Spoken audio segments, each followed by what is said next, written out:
Morning dear students, welcome you all. आज हम पढ़ेंगे radioactivity, important topic of class 10 में। ओके, हम स्ट्रक्चर ऑफ एटम्स देखेंगे, सारे टॉपिक्स को देखते हैं। ठीक है, तो पहले हम यहाँ बात कर लेते हैं कुछ इंपॉर्टेंट डिस्कवरीज की। यहाँ से जो डिस्कवरीज हैं ये बहुत ही इंपॉर्टेंट है, चाहे आप कोई कम्पिटिटिव एग्जाम्स, इवन बोर्ड के एग्जाम्स में भी इन डिस्कवरीज को पूछता है। इसमें से जो पहला हो गया आपका हो गया discovery of electron. Discovery of electron very important for MCQ. It was done by J Thomson. किसने किया था इसको? जे थॉमसन ने।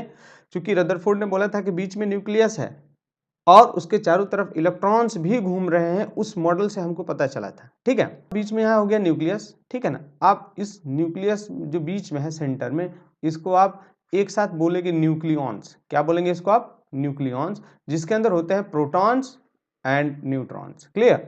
अब देखो, आप जो इस न्यूक्लियस के चारों तरफ जो ऑर्बिट होते हैं या सेल्स होते हैं, उनके अंदर रिवॉल्व करते हैं आपके इलेक्ट्रॉन्स। ठीक है, अब इन तीनों की डिस्कवरी किसने किया ये भी इंपॉर्टेंट है। ये एग्जाम पॉइंट ऑफ व्यू से ये आ भी सकता है, इसलिए देखा। First, electron was discovered by J Thomson. Proton was discovered by Ernst Rutherford, यानी प्रोटॉन की डिस्कवरी किसने की थी? रदरफोर्ड ने। और जो न्यूट्रॉन्स है ना, इसकी डिस्कवरी की थी जेम्स चैडविक ने। क्लियर? ये तीनों आपको याद होना चाहिए।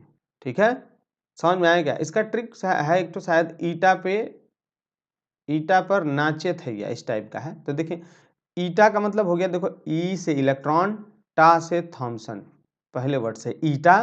पर का मतलब P for proton, R for Rutherford. नाचे, ना से न्यूट्रॉन, च से चैडविक। ये ट्रिक भी आप इसको याद कर सकते हैं। ईटा पर नाचे थैया। ठीक है, थैया मतलब एक ऐसे ये जनरल सेंटेंस बनाया गया है, ईटा पर नाचे थैया। ये please you have to remember the discovery, who discovered electron, proton and neutrons. Clear? I hope ये आपको समझ में आया बात। अब देख लेते हैं, हम थोड़ा सा आगे बढ़ते हैं। इलेक्ट्रॉन्स हमने क्या देखा था अभी कि जो इलेक्ट्रॉन्स हैं दे रिवॉल्व राउंड द न्यूक्लियस, यानी वो न्यूक्लियस के चारों तरफ घूमते हैं एक फिक्स ऑर्बिट या सेल्स में। ठीक है, जिसको आप बोलते हैं न्यूक्लियॉन्स भी बोलते हैं, जो न्यूक्लियस के अंदर है उनको प्रोटॉन और, यानी समझ में क्या आया कि यहाँ देखो बीच में है यहाँ पे प्रोटॉन और न्यूट्रॉन। क्लियर? और इसके चारों तरफ घूम रहे हैं ना जो ये सेल्स में, इनको क्या बोलते हो आप? इलेक्ट्रॉन। अब देखो, जब इलेक्ट्रॉन इन सेल्स में घूम रहे हैं तो इनके अंदर जो एनर्जी है ना वो फिक्स होता है। ठीक है ना, नहीं ये रेडिएट आउट करते हैं एनर्जी, यानी लूज आउट नहीं करते हैं। इसलिए इस ऑर्बिट्स को आप बोलते हो स्टेशनरी ऑर्बिट। क्या बोलेगा आप? ये जिस ऑर्बिट में ये घूम रहा है ना या सेल्स में, इनको आप बोलते हैं स्टेशनरी ऑर्बिट्स और shells. Done? Stationary, this stationary orbits have fix energy, यानी इनकी एनर्जी फिक्स होती है। ऐसा नहीं कि बढ़ेगी घटेगी। अगर ये एनर्जी बढ़े या घटेगी तो जो साइज ऑफ एटम है उस पर भी असर पड़ता है इसका। ठीक है, हो सकता है अगर एनर्जी रेडिएट आउट कर रहा है तो वो जो एटम है वो इलेक्ट्रॉन्स काफ़ी रेडिएट करते करते करते न्यूक्लियस के पास है, उसके साइज पे भी और उसके एग्जिस्टेंट पे भी उसका असर पड़ता है। इसलिए basically this stationary orbits have fix energy, इसलिए हम इनको बोलते हैं स्टेशनरी ऑर्बिट्स। ठीक है, अब आपने केमिस्ट्री में सेल, इसके बाद दूसरा हो गया आपका L, फिर M, फिर N। इसमें N की वैल्यू हो गई 1 2 3 4। अब आप यहाँ वैल्यू पुट करके निकालेंगे। डन? ये तो केमिस्ट्री का पार्ट है। तो यहाँ बेसिक फिजिक्स में सिर्फ आपको इतना बेसिक समझना था कि जो न्यूक्लियॉन्स है that is proton and neutron lie at the centre that is in the nucleus, whereas the electron revolve round the nucleus in a fixed orbit that is we call. से एक question आता है उसके size को लेके कि what is the basic size of the nucleus. तो यहाँ से इसलिए हमने इस पॉइंट को टचअप करना इंपॉर्टेंट समझा। Nucleus as we know it lies at the centre of the atom, यानी एटम के बिल्कुल बीच में लाई करता है न्यूक्लियस, और उसका जो साइज है ना उसका ऑर्डर पूछता है। इट इज ऑर्डर ऑफ 10 के power -15 to -14 metre. This is very important, काफी छोटा होता है। ओके, अब किसी भी एक एटम के अंदर नंबर ऑफ जो न्यूट्रॉन्स है, प्रोटॉन्स है, वो क्या डिसाइड करते हैं? आप एटॉमिक नंबर से और एटॉमिक मास से नंबर ऑफ इलेक्ट्रॉन, प्रोटॉन और न्यूट्रॉन का संबंध अभी समझ लें, ताकि आप आगे कभी भी लाइफ में पढ़े ना, चाहे वो केमिस्ट्री हो या फिजिक्स हो, आपको ये पॉइंट क्लियर हो जाए। इसलिए प्लीज ये बहुत ही इंपॉर्टेंट है और ध्यान से सुने आप। First, atomic number. पहले एटॉमिक नंबर को हम रिप्रेजेंट कैसे करते हैं? सपोज करो कोई एक एटम हो गया, हमने ले लिया इसको, सपोज करो आप X हो गया। अब हमने इसको एटॉमिक नंबर नीचे लिख दिया इसके Z, और इसके ऊपर एक नंबर लिख दिया A। Clear? Now this Z represents atomic number, यानी ये एटॉमिक नंबर रिप्रेजेंट कर रहा है और ये रिप्रेजेंट कर रहा है मास नंबर। एग्जाम्पल अगर लेना चाहो तो जैसे carbon 6 12, this 6 is atomic number and 12 is mass number. Clear? I hope ये आपको समझ में आ गया। क्लियर? नाउ ये जो एटॉमिक नंबर है, यानी एटॉमिक नंबर किसके बराबर होता है, वो क्या शो करता है? Atomic number is equal to number of electron and number of proton. यानी एटॉमिक नंबर है वो नंबर ऑफ इलेक्ट्रॉन के बराबर होगा और नंबर ऑफ प्रोटॉन के बराबर होगा। यानी इस कार्बन की अगर हम बात करें तो कार्बन में नंबर ऑफ इलेक्ट्रॉन्स कितने हो गए? कार्बन में number of electrons is equal to 6 and number of proton is also equal to 6। कितना हो गया ये? 6। क्या ये इसका एटॉमिक नंबर है? नीचे वाला जो नंबर है ना वो एटॉमिक नंबर है। आप कैसे याद रखोगे? एटॉमिक नंबर हो गया या नंबर ऑफ इलेक्ट्रॉन हो गया या नंबर ऑफ प्रोटॉन हो गया। नीचे वाला जो नंबर होता है जिसको आप एटॉमिक नंबर बोलते हैं। यानी atomic number represents number of electron and number of proton present in an atom. एक एटम के अंदर कितना इलेक्ट्रॉन है, कितना प्रोटॉन है, वो फाइंड आउट करना है तो आपको उसके एटॉमिक नंबर पे जाना होगा। और मास नंबर जो रिप्रेजेंट करता है, जो ऊपर लिखा हुआ है, इधर देखो, इधर लिखा हुआ ऊपर mass number. Done? Mass number represent number of proton and number of neutrons. यानी अगर आपसे क्वेश्चन हो कि दोनों एटॉमिक नंबर और मास नंबर में कॉमन कौन है, तो नंबर ऑफ प्रोटॉन हो गया, एमसीक्यू पॉइंट ऑफ व्यू से इंपॉर्टेंट है। और अगर इन दोनों का डिफरेंस निकालना हो तो ही निकलेगा नंबर ऑफ न्यूट्रॉन्स। क्वेश्चन पूछे जाते हैं what is the number of neutrons. Example देखें, सपोज करो अगर यहां से क्वेश्चन हो गया find the number of neutrons. अगर मैं यहाँ कार्बन लिख रहा हूँ 6 13, तो यहाँ पे number of electrons is equal to number of proton is equal to number of atomic, इसका जो एटॉमिक नंबर है वो कितना हो जाएगा, Z, वो कितना हो गया 6, नीचे वाला डिजिट। ठीक है? लेकिन नंबर ऑफ न्यूट्रॉन्स के लिए अब आपको मास नंबर में से एटॉमिक नंबर को घटाना होगा, यही खास है। यानी 13 minus 6 this is equal to कितना हो गया, ये 7। ये नंबर ऑफ आपके न्यूट्रॉन्स है। क्या है? न्यूट्रॉन्स। समझ में आ गया? यानी 7 न्यूट्रॉन्स हो गए, 6 इलेक्ट्रॉन और प्रोटॉन हो गए। यहां से अब कॉन्सेप्ट आपका बिल्ड हो जाना चाहिए। आपको याद होना चाहिए what is the charge on electron, -1.6 into 10 के पावर -19 कूलम। ओके? प्रोटॉन पे सेम है लेकिन यहाँ प्लस होगा, न्यूट्रॉन पे कोई चार्ज ही नहीं होता है, इट इज 0। इलेक्ट्रॉन को आप रिप्रेजेंट कैसे करते हैं ये भी देख लो, इलेक्ट्रॉन माइनस प्रोटॉन प्लस उसके ऊपर, लेकिन न्यूट्रॉन के ऊपर कोई चार्ज नहीं, 0। डन? आई होप समझ में आया। आगे बढ़ रहे हैं मास नंबर के साथ। Mass number sorry mass electron का कितना मास है, दैट इज 9.1 इंटू 10 के पावर -31 kg। प्रोटॉन का मास 1.67 इंटू 10 के पावर -27 kg। और न्यूट्रॉन का इतना ही होगा जितना कि प्रोटॉन का है, तो 1.67 इंटू 10 के power -27 kg। Okay? Please you have to learn this. आप इसको याद भी करें, जो बेसिक था वो हमने आपको समझाया। नंबर ऑफ इलेक्ट्रॉन्स कैसे निकालेंगे, नंबर ऑफ प्रोटॉन्स कैसे निकालेंगे। ठीक है?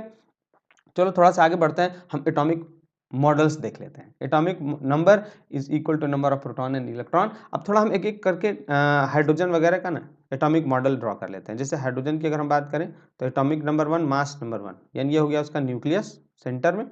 और उसकी अगर हम के सेल की बात करें तो इसमें सिर्फ के सेल ही है। क्यों? क्योंकि यहाँ नंबर ऑफ इलेक्ट्रॉन कितना है, 1। यानी इसके जो यहाँ पे हो गया नंबर ऑफ इलेक्ट्रॉन हो गया कितना, 1। अब यहाँ पे आपसे अगर पूछा जाए कि number calculate the number of, पहले आप इसका एटॉमिक नंबर बताएं कितना है। इसका atomic number is equal to 1 which is equal to number of electron and number of proton. Done? अगर आपसे क्वेश्चन पूछा जाए कि नंबर ऑफ न्यूट्रॉन्स आप बताएं कितना है, number of neutrons in hydrogen कितना हो जाएगा, 1 - 1। मास नंबर 1 है, एटॉमिक नंबर 1 है, कितना हो गया, 0। ये इंपॉर्टेंट है क्लास 10 के लिए। हमने बोला कि नंबर ऑफ न्यूट्रॉन्स निकालने के लिए आपको मास नंबर में से एटॉमिक नंबर घटाना होगा। जब दोनों मास नंबर और एटॉमिक नंबर 1 है तो ये कितना हो गया, 0। क्लियर? अब देख लो आप हीलियम, हीलियम में होता है 2। यानी अगर हम यहाँ बात करें, ये न्यूक्लियस हो गया, सपोज करो ये हो गया इसका, ओके, हीलियम 2 और 4।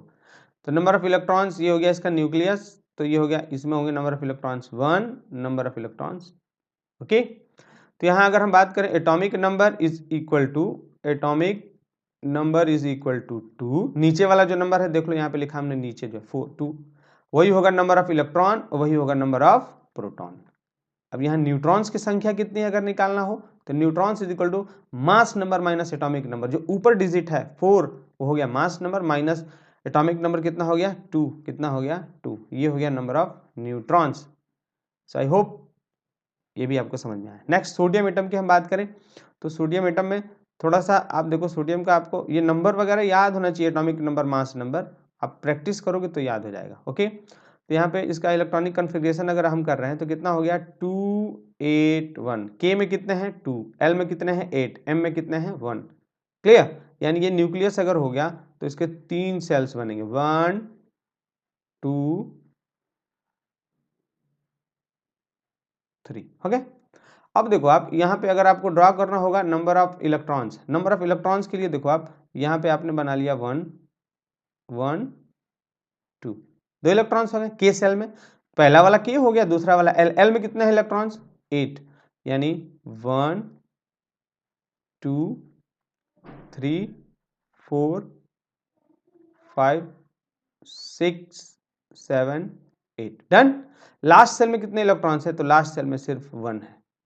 ये आपको आई होप समझ में आ गया। अब यहाँ नंबर ऑफ इलेक्ट्रॉन्स निकालना हो, number of atomic number is equal to number of electron is equal to number of proton, वो कितना है नीचे डिजिट दिया हुआ है 11। और नंबर ऑफ न्यूट्रॉन्स फाइंड करना हो तो मास नंबर यानी 23 minus 11 is equal to number of neutrons here are 12, done. तो ये आपका कॉन्सेप्ट यहाँ से क्लियर हो गया। और इससे संबंधित प्लीज जो एग्जाम वगैरह में जो एमसीक्यू से रिलेटेड क्वेश्चंस आए या कुछ भी आए, केमिस्ट्री में भी इवन हेल्पफुल है, इसलिए बेसिक चैप्टर था इसलिए हमने इसको लिया है। तो आई होप ये आपको समझ में आया होगा। ठीक है, अब इंपॉर्टेंट इन्फॉर्मेशन दे दें।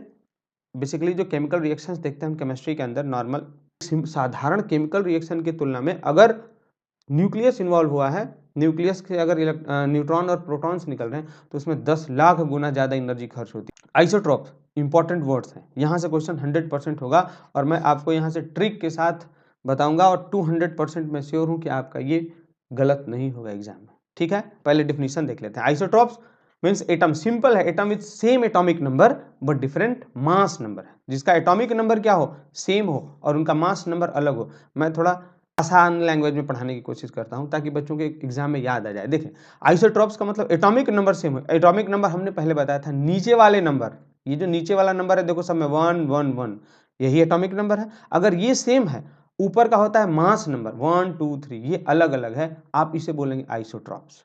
ठीक है, दूसरा एग्जांपल देख लेते हैं। हाइड्रोजन के 3 आइसोट्रॉप्स होते हैं, प्रोटियम, ड्यूटेरियम और ट्राइटियम। कार्बन की जो आइसोट्रॉप्स हैं देखें नीचे 6 6 6, एटॉमिक नंबर सेम, लेकिन ये जो ऊपर का नंबर है मास नंबर अलग होता है, आप इसे ही क्या बोलते हैं आइसोट्रॉप्स। अब यहाँ एग्जाम में कंफ्यूजन हो सकता है आपको कि आइसोट्रॉप्स सर और में हम कंफ्यूज हो सकते हैं, तो देखो इसके लिए ट्रिक ले लो ना, देख लो यहाँ पे आइसोट्रॉप्स, यहाँ लिखना आइसोट्रॉप्स, आइसोट्रॉप्स हो गया और नीचे लिखना एटॉमिक नंबर। अब खास क्या मिलेगा ना आपको देखने को, देखो आपको यही खास मिलेगा कि यहाँ पे दोनों में टी कॉमन है। क्या कॉमन है? टी। ठीक है, T is common in both. थोड़ा बाकी आगे हम और ट्रिक बताते रहेंगे, लेकिन यहाँ याद रहे isotopes T is common atomic number से। ठीक है, यानी इसका एटॉमिक नंबर सेम होगा। इस केसेस में अगर आप देखोगे तो नंबर ऑफ न्यूट्रॉन्स सबके अलग अलग आ जाएंगे। ठीक है ना, यहाँ पे नंबर ऑफ प्रोटॉन कितना हो जाएगा 6, नंबर ऑफ प्रोटॉन और electron 6, number of proton electron 6। लेकिन यहाँ पे नंबर ऑफ न्यूट्रॉन्स की बात करें तो हो जाएगा 6, यहाँ 7 और यहाँ 8। तो यहाँ डायरेक्टली क्वेश्चन हमसे बोर्ड नहीं पूछने वाला है, वो ये भी पूछ सकता है कि आइसोट्रॉप्स में क्या वेरी करता है। क्या वेरी करेगा? Number of neutrons. क्या सेम होता है? Number of electron and number of proton. ये खास बात है, आपको याद रखनी है। डन, आगे बढ़े। क्लोरीन में भी होता है ऐसे ही, देखें आप क्लोरीन 17 35 17 37, यहाँ एटॉमिक नंबर 17 है लेकिन इसका मास नंबर 35 और 37 है। ठीक है, इसका एटॉमिक नंबर सेम, इसीलिए आप इसको बोलते हैं आइसोट्रॉप्स। इसका नंबर ऑफ न्यूट्रॉन्स अलग अलग आएगा दोनों का। ठीक है ना, दोनों में 2 का डिफरेंस होगा। तो आई होप ये आप याद करेंगे। यहाँ से एक और क्वेश्चन हो सकता है कि जो क्लोरीन है सबसे अबंडेंट इन नेचर में कितने रेशियो में एग्जिस्ट करता है? तो 3:1। ये कैसे एग्जिस्ट करेगा? 3:1, यानी ये ज्यादा और ये कम। क्लियर? नंबर ऑफ न्यूट्रॉन्स, ठीक है ना। हाईएस्ट नंबर ऑफ आइसोट्रॉप्स पूछेगा किस में होता है तो टिन में होता है, टिन SN। ठीक है ना, इसमें मैक्सिमम नंबर ऑफ आइसोट्रॉप्स होते हैं 10 के बराबर होते हैं। तो आई होप आपको ये पॉइंट्स समझ में आए होंगे।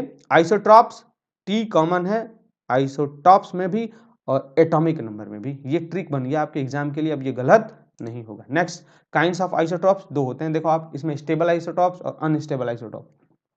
Isotopes which have number of neutron nearly equal to number of proton, यानी अगर नंबर ऑफ न्यूट्रॉन्स और प्रोटॉन्स लगभग बराबर हैं, ठीक है, तो उसे बोलेंगे आप स्टेबल है। अनस्टेबल का मतलब जिनमें इन दोनों में डिफरेंस काफी ज्यादा हो, नंबर ऑफ न्यूट्रॉन्स और प्रोटॉन्स में अंतर ज्यादा हो, आप इसे बोलेंगे क्या, अनस्टेबल न्यूक्लियाई। इन दोनों में देखो, आप इन दोनों को घटाओगे, ठीक है, इन दोनों को 235 माइनस 92, ये हो गया 3, ये आपका हो गया कितना 143, ठीक है। और अगर 235 माइनस 92 अगर आप कर रहे हो तो 3, ये 38, सॉरी 38, ये कितना हो गया 6 और 146, यानी ये इसमें, ये जो मैं बता रहा हूँ ये वाला जो है ना यूरेनियम, आप देखो इसमें सब्ट्रैक्ट करने पे नंबर ऑफ न्यूट्रॉन्स की संख्या ज़्यादा होगी। अगर आपसे क्वेश्चन पूछा कि इन दोनों में ज़्यादा अनस्टेबल आइसोटॉप्स कौन सा है, तो आप बोलेंगे जिसमें डिफरेंस ज़्यादा आया है, ठीक है ना, तो इसमें डिफरेंस ज़्यादा आएगा तो ये अनस्टेबल न्यूक्लियाई हो गया। वही कंडीशन सेम, यहाँ 8 का डिफरेंस आ जाएगा और यहाँ कितने का डिफरेंस आएगा 7 का, तो ये ज़्यादा रेडियो एक्टिव, ज़्यादा अनस्टेबल न्यूक्लियाई है। आई होप आपको बात समझ में आया, दोनों को मैंने कंपेयर किया है, ठीक है। अब जितना ज़्यादा न्यूट्रॉन्स प्रोटॉन्स में डिफरेंस होता है उतना ही वो अनस्टेबल न्यूक्लियाई होता है, यानी रेडियो एक्टिव होने का चांसेस पूरा होता है, और ज़्यादातर होते भी हैं। डन।